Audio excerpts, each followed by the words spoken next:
오늘 추수감사주일 감사절입니다.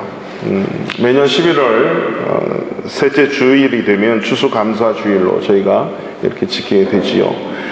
역사적 유래와 의미는 우리가 매번 잘 들어서 알고 계시듯이 1620년도에 영국의 그 퓨리탄 청교도들이 신앙의 박해와 아픔을 딛고 신앙의 자유를 찾아서 신대륙으로 약 120여 명이 떠나게 됩니다.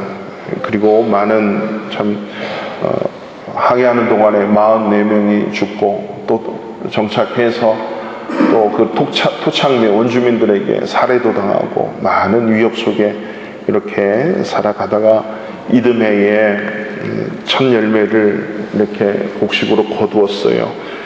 근데 인디안들이 계속 습격해서 많은 피폐되고 어려움이 있었지만 그때 리더인 그 윌리엄 브래드포드가 총독으로 그때 있었는데 너무나도 감사해서 3일 동안 축제도 열고 그리고 제사도 드리고 하나님 앞에 예배도 드리고 특별히 토착 인디언들을 초대해서 같이 화목하는 그런 자리를 마련한 것이 이제 그 추수감사절의 유래가 되었습니다. 그래서 특별히 1863년에 아브라함 링컨 대통령이 공식적으로 이 날을 국경일로 선포를 하게 돼서 계속 지켜오다가 1941년에 미국 법이 바뀌면서 아예 이 법을 국경일로 정해져서 지금의 11월 마지막 목요일 추수 마지막 주를 네 번째 목요일을 추수감사절로 기념을 하지요. 그렇죠? 그래서 예수 믿는 자들이 모든 상황 속에서 핍박이 있고 어려움이 있지만 그 속에서도 하나님 주신 은혜를 찾아서 감사하는 그 감사의 시작이 추수 감사절의 유래가 되었다. 그 감사, 박해를 피해서 감사할 수 없는 상황에서도 감사의 조건을 찾아서 감사가 되었다라고 하는 것입니다. 성격은 다르지만 우리나라에도 이런 감사제가 있었다는 것을 역사 속에서 볼 수 있는데요. 국사 시간에 공부를 이렇게 하셨더라도 아마 다 까먹으셨을 거예요. 저도 잘 몰랐는데 고구려 시대에는 동맹이라고 하는 시올의 전 부족이 모여가지고 하늘님께 이렇게 농사 지었다는 거에 대해서 농제라고 올려드렸고, 그 다음에 부여에서는 영고, 동해에서는 무천. 우리나라 얘기하는 거예요. 폴란드계 아닙니다. 그런 의식이 있어서 추수감사제를 드렸습니다. 그 유명한 우리 추석 한가위의 시작이 언제죠? 신라시대 가배라고 하는 것이 한가위 추석의 또 우리나라의 시작이었지 않겠습니까? 이 가배, 이게 이제 우리나라의 추수감사절이라고 할 수 있어요. 근데 하나님께서는 모든 나라와 민족을 다스리시면서 이렇게 각 나라마다 하나님을 알든 모르든 하나님의 이름을 부르든 안 부르든 그 모든 사람들의 마음속에 이렇게 감사하고자 하는 마음을 주셨다라고 하는 것이에요. 감사. 우리나라 교회가 이렇게 추수감사절을 교회의 절기로 지키게 된 것은요, 1904년도에 선교사님들의 시작이었어요. 그 서양 선교사님들, 특별히 미국 선교사님들은 늘 감사가 몸에 배어 있으니까 11월 달쯤 되니까 대한민국이 농사를 다 짓고 이제 다 농경시대였으니까 11월 달 이렇게 다 정리정돈하고 이제 있는 그 차에 시즌이 비슷하다. 이때 우리도 하나님 앞에 감사 예배를 드리자라고 시작한 것이 추수감사주일 예배였어요. 그러니까 조선에 입국한 서양 선교사님, 미국 선교사님들을 중심으로 해서 11월 셋째 주일을 정해서 감사 예배를 드린 게 추수감사주일. 오늘 오후에 성경 퀴즈도에 이건 안 나옵니다. 우리가 알면 참 유익하잖아요. 이런 감사주일. 근데 성경 속에서 이 추수감사절의 유래가 시작이 되었다는 겁니다. 이스라엘 민족이 지키던 3대 절기가 있습니다. 각 나라마다 그런 국경일 명절이 있잖아요. 이스라엘 민족이 지금도 지키는 새 절기가 어떤 절기입니까? 3대 절기. 유월절, 오순절, 수장절. 유월절, 오순절, 수장절. 유월절은 출애굽한 그 날을 기념해서 지키는 절기. 그리고 오순절은 말 그대로 맥추절이라고 하는데 77절이라고 성경에 기록되어 있습니다. 처음 이 수확, 그러니까 신대륙으로 넘어간 그 퓨리탄들이 드렸던 첫 수확, 이 개념도 있겠지요. 근데 시기적으로 1년의 마지막 수확을 이제 했던, 그래서 그 날을 뭐라 그러냐면 수장절, 거둬들여서 저장한다. 이게 이제 수장절, 초막절, 이것이 바로 추수감사절의 유래라고 하는 것이에요. 자, 이스라엘 민족들이 이 3대 절기를 모두 다 지켰는데 이 3대 절기의 핵심은 두 가지입니다. 반드시 감사와 연결되어 있다는 거죠. 이 모든 절기가. 그리고 이 감사에는 반드시 제사, 예배와 관련되어 있다라고 하는 것입니다. 그러니까 모든 절기, 특별히 절기를 정해서 그 절기에 맞는 감사를 가지고 하나님 앞에 제사를 드렸다. 이게 감사절의 유래예요. 그러니까 추수감사주의를 맞이해서 이 추수감사절의 진정한 의미들을 우리가 알 수 있는 것은 이 모든 추수감사주의를 매번 맞지만은 우리에게 잊어버리고 잃어버린 그 감사, 입술의 고백이 있는가, 내 삶의 고백이 있는가, 내 행동에 그런 모습들이 있는가, 뭐가 감사다. 여러분, 하루 종일 진정한 감사가 우리 입에서, 우리의 삶에서 한 몇 번 정도 나오는 것 같습니까? 절기라고 하는 것은 반드시 감사와 연결되어 있고 그 감사는 보여지는 행위의 제사로 연결되어 있다라고 하는 것이 바로 오늘 성경이 가르쳐 주고 있는 메시지라고 하는 것입니다. 그래서 1년에 한 번 돌아오는 이 추수감사주의를 그냥 우리가 시장에 가서 이렇게 하나씩 사서 아래에 둘 것이 아니라 이 땅의 소산, 모든 햇빛을 주시고 토양을 주시고 물을 내리시고 비를 내리시고 이슬도 주시고 거둘 수 있는 우리의 이 살아가는 모든 것에 대해서 감사하는 그 마음뿐만 아니라 생각을 가지고 행동으로 옮겨져서 고백으로 드려져서 저와 여러분들이 하나씩 그 고백으로 작은 표시를 하고 또 추수감사주의를 헌금을 1년에 감사함으로 올려드리고 이게 좀 우리 의미 있는 그리고 삶을 되돌아보는 이 시간이 바로 이 추수감사주일이라고 합니다. 왜냐하면 모든 일에 감사하는 것, 모든 일에 그리고 모든 삶에 감사하는 것은 하나님의 뜻이라고 이미 성경 말씀에 기록되어 있다라고 하는 거죠. 우리가 대표적인 말씀을 본다면 데살로니가전서 5장 16절부터 이어지는 우리 잘 알고 있죠? 항상 기뻐하라, 쉬지 말고 기도하라, 범사에 감사하라. 명령입니다. 이는 그리스도 예수 안에서 너희를 향하신 하나님의 뭐라고요? 뜻, 하나님의 뜻이래요. 우리가 항상 범사에 감사하는 것은 예수 믿는 자들에게 있어도 되고 없어도 되는 것이 아니라 하나님의 뜻, 의무라고 하는 거죠. 하나님의 소원, 하나님이 우리를 향하신, 예수 믿는 자들을 향하신 하나님의 원하심이라고 하는 것입니다. 그래서 성경에는 수도 없이 감사에 대한 말씀들이 너무 많이 기록되어 있습니다. 지난 주일날 우리가 말씀을 보면서 예수님께서도 나병을 치료받은 그 10명 중에 한 사람만이 돌아와서 하나님 앞에, 예수 앞에 엎드려서 감사하는 장면을 보시고 하나님 앞에 이런 감사와 영광을 돌리는 것은 마땅한 것이다 라고 교훈하고 가르쳤다라고 하는 것입니다. 그래서 오늘 이 본문의 말씀 50편의 말씀을 보면 이 시편 50편의 주제는 제사, 예배가 중요하다는 말씀을 우리에게 교훈하고 있습니다. 제사가 핵심이고 예배가 핵심이다라고 하는 것이지요.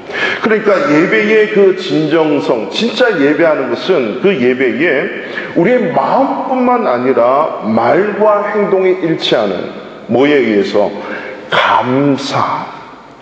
마음과 말과 행동이 일치되는 감사가 예배의 진정성이고 예배의 핵심이다라고 하는 것입니다. 그것이 오늘 50장 22절 23절 우리 다시 한번 두 절 말씀을 다 같이 한번 읽어보겠습니다. 시작. 하나님을 잊어버린 너희여 이제 이를 생각하라. 그렇지 아니하면 내가 너희를 찢으리니 건질 자 없으리라. 감사로 제사를 드리는 자가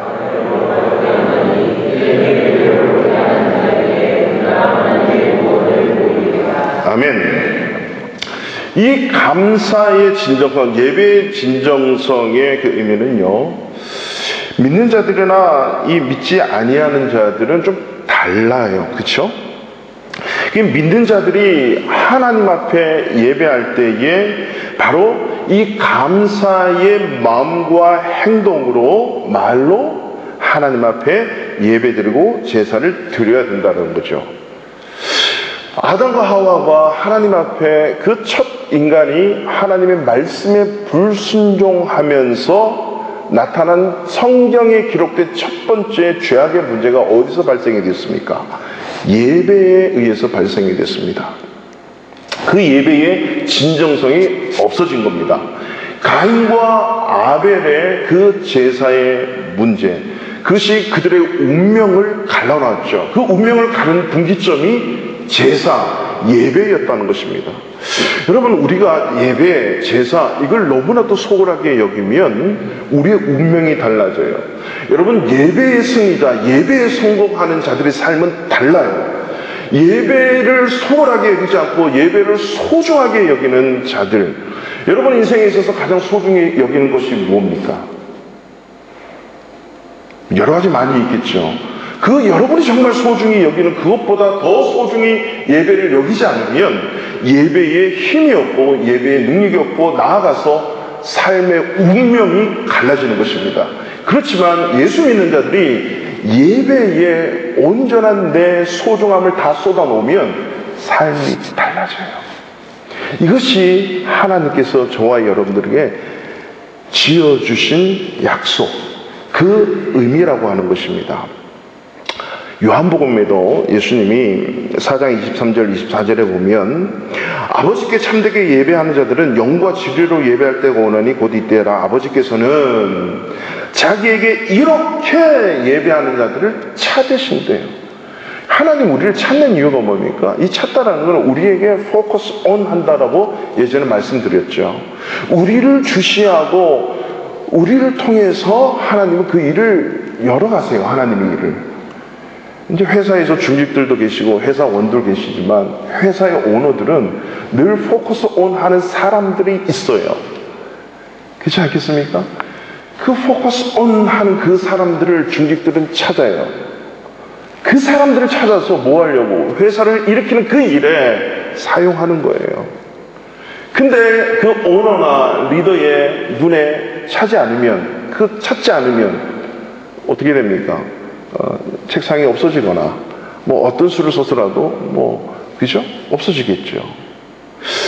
우리 인생이 그렇다는 거죠. 하나님이 찾으시는 인생은 영과 진리 가운데 예배하는 자 그들을 하나님은 찾으시는 거예요. 그래서 하나님은 영이시기 때문에 예배하는 자가 영과 진리로 예배할지니라 해야 된다. 이 말은 그 예배 드릴 때 진짜 진정성 있는 예배를 드려야 된다라고 하는 거죠. 그러니까 이런 진정성 있는 감사 예배는 오늘 본문을 통해서 보면 반드시 두 가지의 요소의 감사가 배어 있어야 그게 진짜 진정성 있는 예배예요. 감사는 감사인데 어떤 감사입니까? 첫 번째는 구원받은 자의 은혜에 대한 감사입니다. 구원받은 십자가의 은혜에 대한 감사. 두 번째는 구원받은 이후에 일어나는 모든 상황 속에서의 감사예요. 구원받고 난 이후의 감사, 그리고 구원받은 십자가의 은혜에 대한 감사이죠. 자, 첫 번째로 우리가 한번 살펴보죠. 구원받은 십자가의 은혜에 대한 감사로 예배하고 있는가라고 하는 것이에요. 우리 크리스찬들의 신앙의 첫걸음은요, 바로 십자가의 은혜와 사랑인 줄로 믿습니다. 아멘. 크리스찬이다라고 하는 것은 예수 그리스도의 십자가의 은혜와 사랑을 입은 자예요. 그 십자가의 은혜와 사랑을 입은 자가 나타나는 첫 번째 모습이 뭐냐? 예배라고 하는 거예요. 여러분, 예배 드리지 않는 자들은 구원의 확신, 구원에 대해서 다시 한번 생각해 봐야 돼요. 자, 이것이 오늘 본문에 어떻게 나타나냐면 1절부터 6절까지의 심판장이신 하나님이라고 하는 내용으로 시작됩니다. 자, 50편 1절을 보시면 전능하신 이 여호와 하나님께서 말씀하사 해 돋는 데서부터 지는 데까지 세상을 부르셨다. 그래, 이 모든 지구, 모든 사람, 모든 만물을 하나님이 창조하시고 그 모든 것들을 하게 하시는 분이 전능하신 하나님이다라고 하는 것을 선포를 하죠. 그리고 오늘 6절 말씀 다 같이 한번 읽겠습니다. 시작. 하늘이 그의 공포를 선포하리니 하나님 그는 심판장이심이로다. 셀라. 여기서 셀라라고 하는 것은 시편 읽다 보면 셀라인데, 이제 여러분 많은 의미가 있는데 가장 중요한 의미는 맞습니다. 추임새예요. 이게 다 노래이기 때문에 셀라 그러면, 예를 들어서 하나님 그는 심판장이심이로다. 셀라 그러면 와, 맞습니다. 그렇습니다. 그렇고 말고요, 이런 의미 추임새가 들어져 있는 거예요. 우리나라의 얼수 뭐 이렇게 장단을 맞추는 그런 식의 장단이 있었듯이요. 그러니까 하나님은 심판장이다. 여러분, 심판장의 의미는 뭐예요? 심판 그러면 뭔가 가르는 거예요. 죽느냐 사느냐. 오늘날 재판관들은 죽느냐 사느냐 이것보다도 죄가 있느냐 없느냐, 왜 없느냐 왜 있느냐, 있다면 어떻게 그 죄에 대한 그 형을 부과할 것인가, 이게 이제 재판이잖아요. 여기서 심판장 그러면 마지막 날에 마지막 결정을 내는 그 심판을 얘기하는 것입니다. 오늘날 신약 성경에 따지면, 성경에 의하면 천국과 지옥을 얘기하는 거죠. 그리고 한 가지 더 나간다면 천국 속에 상급이 있다라고 하는 그 심판장의 얘기입니다. 구원과 심판에 관한 그 심판장이신 하나님을 얘기하고 있죠. 고린도서 1장 18절에 십자가의 도가 멸망하는 자들에게는 미련한 것이고 구원받는 우리에게는 하나님의 뭐라 그랬죠? 능력이라고 그랬습니다. 멸망하는 자들은 가만히 놔둬도 멸망하게 돼 있죠. 멸망하는 자, 자동명입니다. 근데 구원받은 자, 구원 얻는 자는 멸망하는 그 죄악된 세상 속에서 예수 그리스도의 십자가의 은혜로 구원을 받은 그 십자가의 은혜와 사랑으로 구원받은 우리들에게는 하나님의 능력이라고 하는 거죠. 이것이 바로 심판장이신 하나님께서 구원자들에 대한 구원, 그리고 심판을 당해야 되는 마지막 버림, 유기, 멸망, 이 마지막 때의 심판을 주관하시는 하나님. 이 말씀이 뭐냐? 바로 구원과 심판이다라고 하는 심판장 되신, 구원주 되시는 하나님을 찬양을 하고 있어요. 자, 이 개념이 5절 말씀에 이렇게 나타납니다. 이르시되, 보십시오. 나의 성도들을 내 앞에 모으라. 자, 여기서 나의 성도들은 구약시대의 개념은 이스라엘 백성들입니다. 하나님의 언약의 백성들이에요. 나의 성도들을 내 앞에 모으라. 그들은 제사로 나의 언약한 이들이니라. 자, 구약의 언약의 백성들은요, 제사로 언약 관계가 이루어졌어요. 그러니까 이스라엘 백성들과 이스라엘 백성을 부르신 하나님의 관계는 제사라고 하는 것으로 관계가 이어졌다는 겁니다. 이 말은 오늘날 신약시대의 성도, 예수 그리스도의 십자가의 은혜로 구원받은 성도는, 오늘날 이 예수 믿는 자들은 하나님과 예배로 그 관계가 이루어진 거예요. 이게 예배예요. 여러분, 결혼 안 하신 분들은 이제 결혼해보면 아는데, 결혼하신 분들은 결혼 이전의 삶과 결혼하고 나서의 삶이 똑같다면 문제가 있는 겁니다. 분명히 뭔가 달라져요. 싸움이 많던가, 감정의 기복이 많던가, 뭔가 안 맞던가, 아니면 잘 맞아서 행복하고 즐겁던가, 생산이 일어나고 늘 풍성한 그 가족의 모습이 있던가, 완전히 인생이 달라지는 거예요. 그런 것처럼 예수 믿고 구원받은 성도들의 삶은 이제는 그 구원주이신 심판주이신 하나님과 나 사이에 예배라고 하는 것을 생각하지 않고는 관계가 맺어지지 않나요? 예수 믿는 자들은 이 예배라고 하는 것을 떠나서는 생각할 수 없는 거죠. 바로 이 예배라고 하는 것은 십자가의 은혜로 구원을 받은 자들의 삶에 가장 현저하게 똑바로 나타나는 현상, 이것이 예배의 삶이라고 하는 거죠. 여러분, 정말 내가 주님으로부터 십자가의 은혜로 구원받은 것이 사실이라면 예배가 달라져요. 구원받았다라고 하는 이 사실, 여러분, 내가 지옥을 경험해보지 못했기 때문에 이 천국의 소중함을 잘 몰라요. 아니, 천국을 경험해보지 못했기 때문에 거기에 대한 사모가 없어요. 이 땅 위에서 내가 취미생활하는 뭔가 꽂히면 돈이 가고 물질이 가고 내 시간이 가고 내 정열이 가고 내 육체의 힘이 가지 않습니까? 뭔가 경험했으니까. 왜? 그게 나를 살리거든요. 저도 예전에 그런 것이 꽂힌 게 있어요. 근데 그게 나를 살리는 게 아니라 나중에 봤더니 없어지는 것이기 때문에 나를 죽이는 거예요. 왜? 예배를 멀리하게 하는 거거든요. 내 생명의 주인이신, 내 인생의 주인이신 그 주님을 멀리하게 하는 거예요. 만약에 그것이 예배로 이끌고 예배의 중요성을 더 가까이 하게 한다면 여러분, 그걸 추구하십시오. 그건 맞는 겁니다. 그러나 예배를 멀리하고 예배를 떨어지게 한다면 그것은 온전한 것이 아니에요. 왜냐하면 내 인생 어둠의 자식이었고 죄의 종노하던 우리가 예수 그리스도의 십자가의 은혜로 다 용서받아서 하나님의 백성으로 이제는 삶이 달라졌는데, 여기에 대한 인지와 여기에 대한 감사가 있는 예배 삶이 무너진다면 이거는 진정한 구원받은 자들이 아니라고 하는 거죠.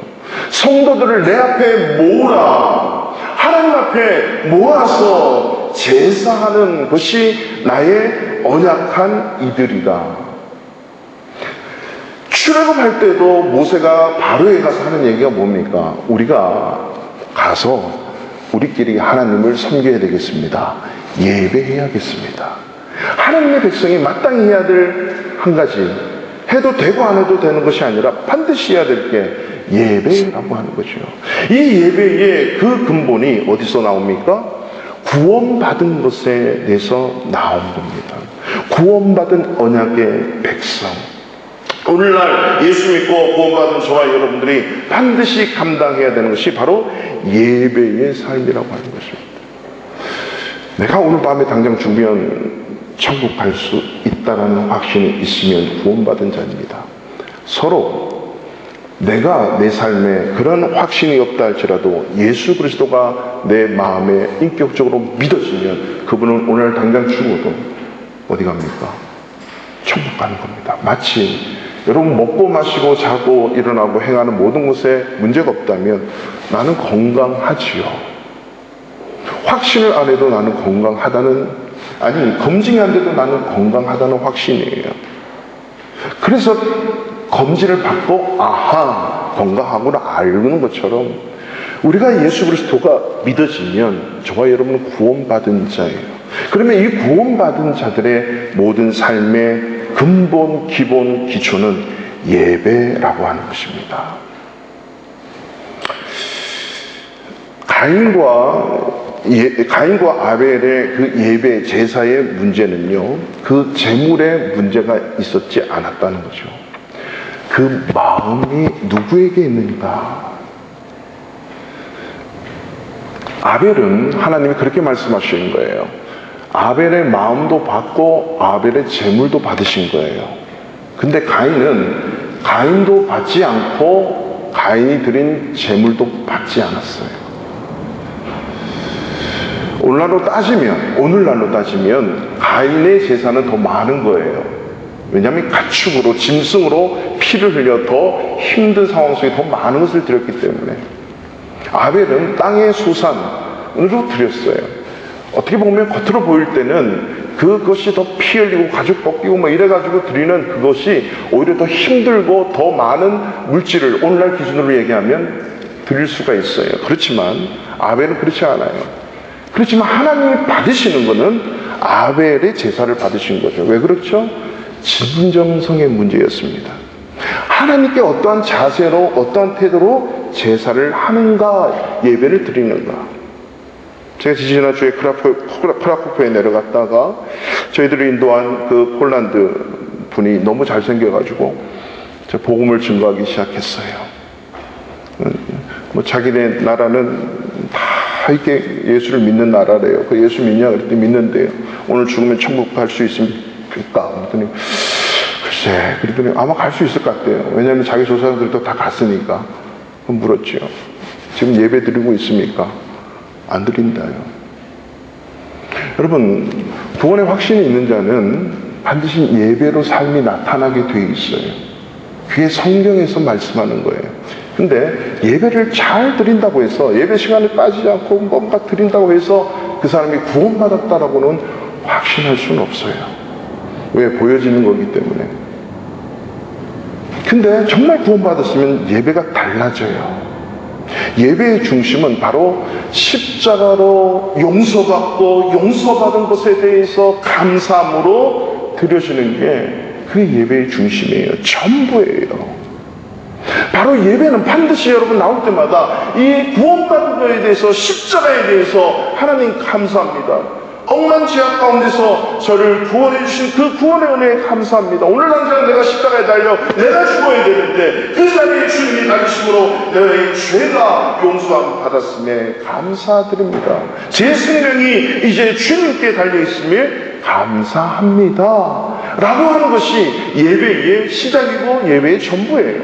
예수님께서 12제자들과 나머지 70명의 제자들에게 전도를 명하면서 병 낫는 권능도 주세요. 은사도 주시고 귀신 쫓는 권세도 주세요. 그리고 이들이 전도하러 나갔습니다. 그랬더니 귀신도 막 쫓겨나고 병도 낫고 많은 기적과 이적들이 막 일어나는 거예요. 그리고 그들이 밤에 다 모였습니다. 모여서 어떻니? 이렇게 물어봤을 때 제자들이 다 얘기합니다. 와, 귀신도 막 떠나가고요. 이제 우리가 기도하니까 예수의 이름으로 물리치니까 막 떠나고 병도 낫더라고요. 와, 짱입니다, 예수님. 이렇게 얘기했더니 예수님이 그만. 너희들이 그런 것으로 기뻐하지 말고 너의 이름이 하늘나라 생명책에 기록된 것으로 기뻐해라. 이 말은 찬물을 끼얹는 말씀이 아닙니다. 그 기쁨의 근원, 그들의 기쁨의 근원, 삶의 근원이 무엇이어야 되는지 가르쳐 주는 거죠, 우리에게. 그러면 그 가르침을 갖고 우리는 그 말씀에 순종하고 나가는 것이 우리 믿는 자들의 도리입니다. 그러니까 저와 여러분들이 삶에 있어서 뭔가 되고 안 되고 그것보다 더 중요한 것은 여러분의 이름이 생명책에 기록되어 있다, 구원받았다라고 하는 이 확실한 사실이 저와 여러분의 삶의 근본이 되고, 그 근본이 됐다면 그것이 예배로 드러나야 된다는 거죠. 그러니까 예배 드릴 때마다 하나님 저를 구원해 주셔서 감사합니다. 십자가의 은혜로 저를 살려주셔서 감사합니다. 이것이 다 기본이 되고 근본이 되어야 돼요. 모든 예배가 바로 이런 거예요. 그러니까 주님 앞에 더 감사하니까 더 많은 것으로, 더 소중한 것으로, 더 올바른 것으로 진정의 마음을 담아서 드리지 않을 수가 없는 거죠. 이게 예배의 기본이에요. 십자가의 은혜로. 여러분, 바로 목사도요, 이 십자가의 은혜가 한치라도 사라지면 너무 메말라요. 내가 왜 이 일을 왜 해야 되지? 뭐 때문에 내가 이 일에 생명 걸고 떠나야 되지?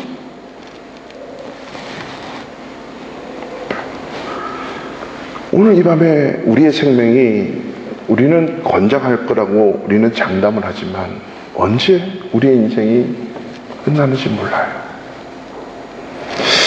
지지난 주간에 우리 두 가지 일을 저는 경험을 했습니다. 한 가지는 우리 예전에 우리 청년회 회장이었던 김지원 자매 어머님이 부르심을 받고 소천하셨어요. 근데 작년에 이 자매가 빨리 서둘러야 했던 이유는 바로 엄마의 위독성이었어요. 심각성이었어요. 그래서 갔더니 의사 선생님이 죽음을 준비하라고 남편과 자녀들에게 다 얘기했어요. 그때부터 죽음을 준비해야 되는데 곧 돌아가시니까. 그래서 우리 중보기도 팀에게 연락이 왔습니다. 저희들은 그걸 붙들고 기도하기 시작했어요. 놀랍게도 기도한 이유로 뭐예요? 의사를 찾아갔는데 암이 막 떨어지기 시작하는 거예요. 의사가 증명을 못하는 거예요. 설명을 못해요. 이건 도저히 있을 수 없는 일인데 나았으니 감사합니다. 우리는 그 이유를 알고 있죠. 아버님의 친구였으니까 그분도 크리스찬이었겠죠. 기도하니까 하나님이 열어주시는 거예요. 그렇게 기도한 거죠. 하나님, 엄마와 준비하지 못했습니다. 작별을 준비하지 못했습니다. 엄마는 죽음을 준비하지 못했습니다. 시간을 더 주십시오. 그리고 그 죽음의 준비를 충분히 한 사람 한 사람 다 했답니다. 그리고 지난 주일날 갑자기 전화가 왔어요. 목사님, 어머니 소천하셨어요 하면서 막 울면서, 그러면서 한마디, 기도해 주셔서 감사합니다. 그때부터 우리가 엄마와 마지막 이별을 연습해 주셔서 너무 감사했고 너무 행복했습니다. 장례식장을 갔다 온 어떤 자매의 얘기입니다. 너무 감사와 은혜가 넘치는 장례식이었다. 하늘나라 환송 예배고 당장 볼 수 없는 아픔이 있고 또 언젠가 봐야 되는 소망을 가지고 감사함으로 우리는 장례식도 치르게 되는 거예요. 그 감사. 그 이전에 저희 중보기도 틈에서 또 기도한 사건이 있습니다. 우리 두 형제의 친구가 갑자기 교회에 주일날 나왔어요. 그래서 그 친구 얘기를 들어보니 바로 자기 친구가 얼마 전에, 며칠 전에 백혈병으로 진단을 받아가지고 위독한 상태에 있어서 어떻게 해야 될지 몰라서 대구의 집인데 그냥 교회 따라왔다는 거예요. 하나님 앞에 기도하려고. 그래서 같이 기도해주고 우리 중보기도팀에 기도 제목을 나눴습니다. 근데 이미 저희들은 나중에 알았습니다. 중보기도팀은 기도하고 있었는데 그 전날에 이 아이가 부르심을 받고 사망했습니다. 예수 믿었다면 천국 갈 거예요. 그러면 우리의 인생은 언제 어떻게 될지 모릅니다. 그러나 우리 일어난 그 현상을 보면서 나도 저와 같이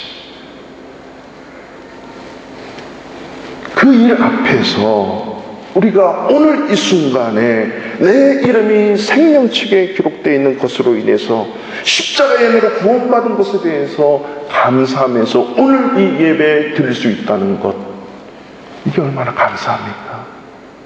여러분 나오실 때마다 은혜에 감사합니다. 십자가에 죄 용서해 주신 은혜에 감사합니다. 이 감사를 한번 드려보십시오. 십자가의 은혜에 감사합니다. 나올 때마다 감사해 보십시오. 그 감사가 여러분의 인생을 바꿔놓고 예배가 달라지는 거예요. 십자가의 은혜에 대한 감사는요, 예배가 달라져요. 삶이 달라져요. 마치 아벨과 가인의 그 운명의 가름을 했던 그 제사의 문제가 오늘 저와 여러분의 인생을 가를 수 있다니까요. 예배가 달라져요. 입으로 고백해 보십시오. 오늘도 십자가에 달려서 나를 구원해 주신 그 주님의 은혜에 감사합니다. 아니, 예수님의 말씀이냐면 하나님 아버지, 오늘도 저에게 생명책에, 하늘의 생명책에 제 이름을 기록해 주셔서 감사합니다 라고 매번 매일처럼 기도해 보십시오. 삶이 달라질 거예요. 근데 이스라엘 백성들은 이걸 안 했어요.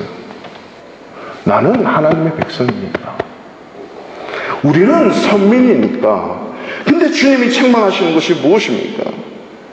우리 8절의 말씀을 보십시오. 나는 내 재물 때문에 너를 책망하지는 아니하리니 내 번제가 항상 내 앞에 있음이로다 하면서요. 9절부터 보세요. 내가 너희 집에서 수소나 내 우리에서 순염소를 가져가지 아니할 것이고, 그죠? 그 다음에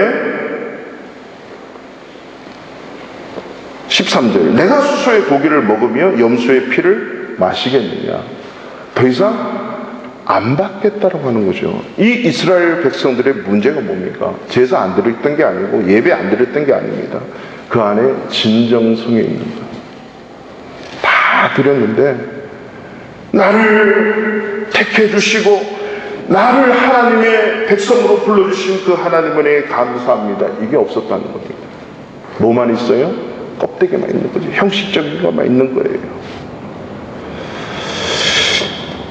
재물의 많고 적고는 중요하지 않대요. 그러니까 우리가 뭐 헌금 많이 드리고 뭐 예배 드리고 안 빠지니까 이 논리로 나가면 안 되는 거죠. 주님의 논리는요 10절부터 있어요. 10절. 그 산림의 짐승과 산의 가축이 다 내 거야. 산의 모든 새들도 내가 아는 것이고 들의 짐승도 다 내 거야. 생각해봐. 내가 주려도 여러분 하나님이 배고플 때가 있습니까? 근데 하나님이 그렇게 말씀하세요. 내가 배고플지라도 나는 거기 안 가고 또 너희들이 주는 그걸 먹지 않아. 이 말은 뭘 하나님이 원하시는지 하나님의 선민 이스라엘 백성들이 잘 깨닫기를 원하는 거죠. 16절, 19절부터 16절부터 악인에 대해서 얘기하는데 그 악인이 악한 일을 해서 악인이 아니라 하나님의 말씀대로 살지 않는 그들을 악인이라고 얘기하는 거죠.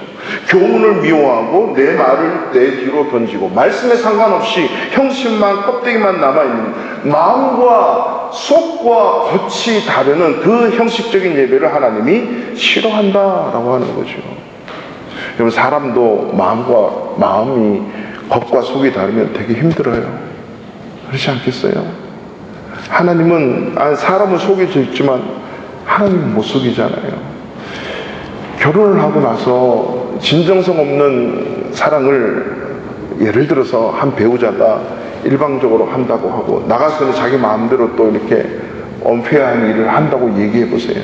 그게 정말 사랑하는 것일까요? 정말 사랑한다면 삶이 달라지는 거예요. 추수감사를 맞이해서 새겨야 되는 이 추수감사의 진정한 의미, 나를 십자가의 은혜와 사랑으로 구원해 주셨다는 이 구원의 감사가 입술로, 마음으로, 행동으로 고백되시기를 축원합니다. 두 번째를 짧게 말씀드리겠습니다. 두 번째는 이 진정성의 의미는 범사에 감사하는 것으로 예배되어져야 돼요. 여러분 삶의 감사, 범사의 감사로 이루어지는 예배를 얘기하는데요. 안 믿는 사람도 여러분 범사에 감사한다는 사실을 아십니까? 믿지 않는 사람도 모든 상황, 삶에 감사하는 사람이 너무 많아요. 그래서 감사일기 쓰는 사람도 많아요.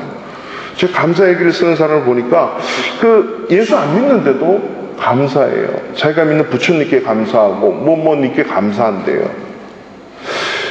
그렇지만 믿는 자들의 이 범사의 감사는 반드시 구원받은 것에 의해서 그것이 연결된 감사라고 하는 거죠.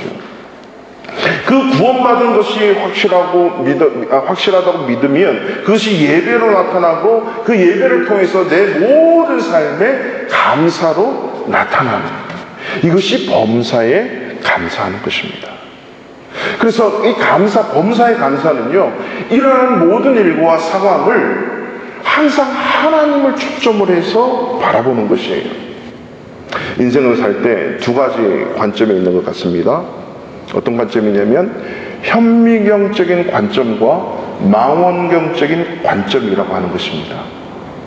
자, 이 두 개의 공통점이 뭐예요? 작은 것을 크게 확대해서 보는 것이 두 개의 공통점이에요. 현미경은 어떤 겁니까?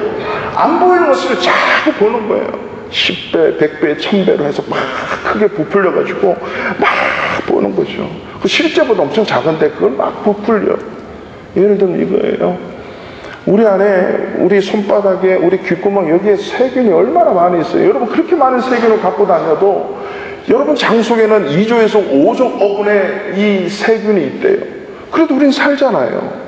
근데 예를 들어서 저를 예를 들까요? 우리 기창 형제를 예를 들게요. 자, 기창 형제 아주 아름답고 멋있게 이렇게 앉아 있는데 저 뒤에 그 염색체 그 먼지를 떼가지고 현미가 확 느려서 보고 이렇게 많은 바이러스와 이렇게 많은 세균이 앉아 있네. 우와, 김기창이는 세균 덩어리야. 아, 지저분해. 안 씻었어. 제가 오늘 그렇게 얘기한다면 제가 올바른 사람이에요? 아무것도 아닌데 그 현미경처럼 그 문제를 확대하시게 그게 다인 것처럼 우리 인생 사는 것도 그래요. 자기가 당하는 이 어렵고 힘든 문제가 인생의 전부인 것처럼 다 얘기하고 저 사람이 한 가지 잘못한 것이 전부인 것 마냥 우리를 힘들게 하고 어렵게 만드는 것이 마냥 여기서 풀린다는 거죠. 실제는 같이 있어야 내가 건강한데 현미경으로 보면 안 보이고 아무런 영향력을 줄 수 없는 그것, 물론 바이러스 하나 때문에 우리의 건강이 해치게 되는 이유도 있지요. 제가 말씀드리는 관점은 그렇게 보이지 않는 그 자잘한 것 때문에 하나님이 안 보여서는 안 된다라고 하는 거죠. 그 반대적인 입장이 뭡니까? 망원경적이에요. 여러분 인생에 있어서 하나님 잘 안 보이잖아요. 실제로 보이지 아니하는 영이세요, 하나님은. 그래서 저 멀리 계셔서 어떨 때는 하나님이 나와 함께 안 계시는 걸로 착각할 때 있습니다. 맞습니다. 그럴 때는 망원경을 봐야죠. 멀리 있지만 그 망원경이 확대해서 보이지 않는 그 수천 킬로 그 이상의 수만 광년의 거리에 있는 것도 망원경으로 보면 그 어마어마하게 크게 보이잖아요. 그 이유는 뭡니까? 그게 실제 한다는 거죠. 바로 보이지 않는 하나님이 내 인생에서 크게 다가올 때 그것이 내 인생의 복된 자입니다. 감사할 수 있는 거죠. 내가 당한 문제보다 내가 갖고 있는 아픔보다 하나님이 더 크게 보이면 그것이 범사의 감사의 조건이 될 수 있는 거죠. 한국에서 지금 세계 야구가 한국에서 아니구나 일본에서 열립니까? 여러분 야구할 때 컨디션이 나쁠 때는 공이 안 보여요. 공이 너무 빨라요. 근데 내가 컨디션이 좋으면요 공이 진짜 배구공 5배로 보여요. 그럼 맞으면 다 홈런이에요. 다 안타예요.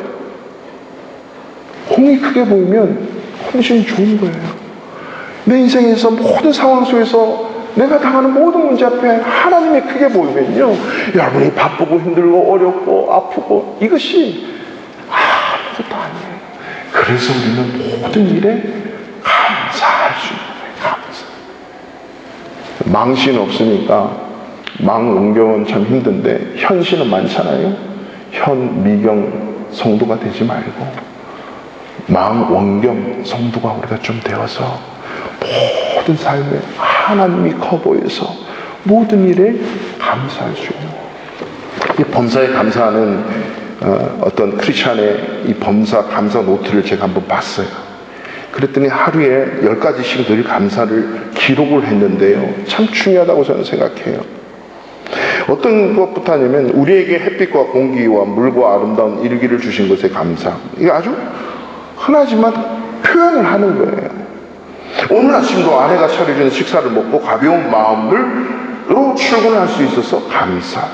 소설을 읽는데 돈이 들어가지 않지만 돈이 많이 들어가지만 감당할 수 있으니까 감사. 쌀쌀한 날씨지만 바람이 불지 않아서 걷는데 불편함이 없어서 감사.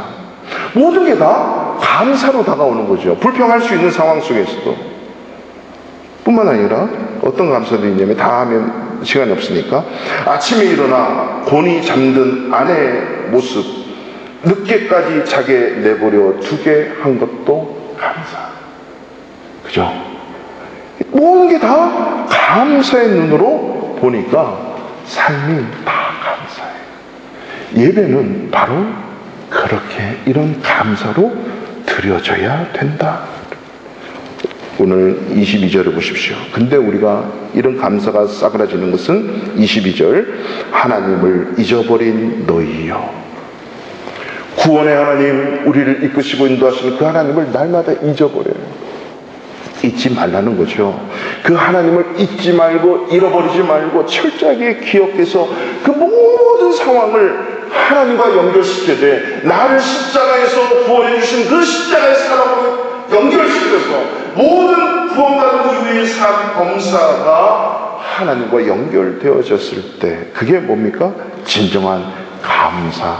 그것으로 뭐 하라는 겁니까? 예배 드리라 라고 하는 거죠. 추수감사주의를 맞이해서 새겨야 되는 우리의 진정한 감사는요, 진정성 있는 감사로 예배하자는 겁니다. 그것은 첫 번째로는 우리를 십자가에서 구원해 주신 구원의 은혜를 입으로 고백하십시오. 삶으로 고백하십시오. 행동으로 고백하십시오. 그리고 구원받은 이후에 일어나는 모든 일에 우리가 짜증 섞이고 냉랭하고 아파하기보다 그것을 위해서 오히려 더 크게 보이시는 하나님 앞에 범사에 감사해 보십시오. 작년 추수감사주일 때 제가 한 권의 책을 소개해 드렸습니다. 꼼짝할 수 없는 내게 오셔서. 젊을 때 그렇게 잘 나갔던 한 젊은 청년이 교통사고로 전신마비가 되어서 지금은 거의 30년이 됐겠네요. 30년 가까이 아무것도 못 쓰고 손가락도 움직일 수 없고 말도 할 수 없는 그런 상황 속에서 오직 눈으로만 그 타이프를 칠 수 있는 윤석원 씨, 그분이 늘 감사하는 게 그거예요. 눈 떠서 호흡기 안 되고 자기가 호흡할 수 있음에 감사하는 거예요.